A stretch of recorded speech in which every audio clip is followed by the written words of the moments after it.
Monday, November 20th, 2023. Monday of the 33rd week in Ordinary Time.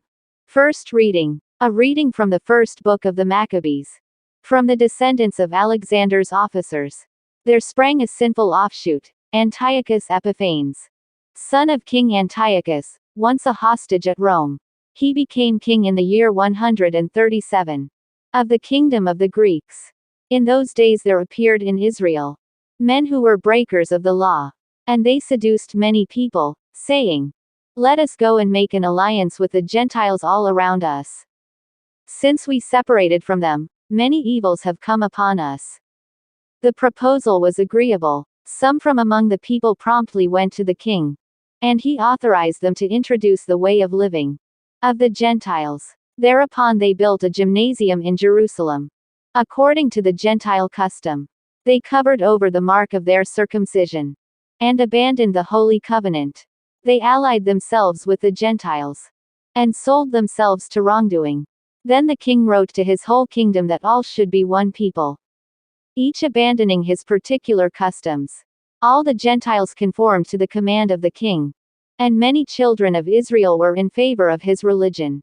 They sacrificed to idols and profaned the Sabbath. On the 15th day of the month Chislev, in the year 145, the king erected the horrible abomination upon the altar of burnt offerings. And in the surrounding cities of Judah they built pagan altars. They also burned incense at the doors of the houses and in the streets. Any scrolls of the law which they found they tore up and burnt. Whoever was found with a scroll of the covenant, and whoever observed the law, was condemned to death by royal decree. But many in Israel were determined, and resolved in their hearts not to eat anything unclean. They preferred to die rather than to be defiled with unclean food, or to profane the holy covenant, and they did die. Terrible affliction was upon Israel. The word of the Lord. Responsorial Psalm. Let our response be, "Give me life, O Lord, and I will do your commands." Indignation seizes me because of the wicked, who forsake your law. Response. Give me life, O Lord, and I will do your commands. Though the snares of the wicked are twined about me, your law I have not forgotten. Response. Give me life, O Lord, and I will do your commands. Redeem me from the oppression of men, that I may keep your precepts. Response. Give me life, O Lord, and I will do your commands. I am attacked by malicious persecutors, who are far from your law. Response. Give me life, O Lord, and I will do your commands. Far from sinners is salvation, because they seek not your statutes.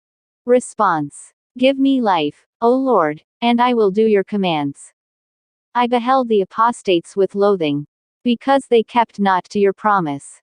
Response. Give me life, O Lord, and I will do your commands.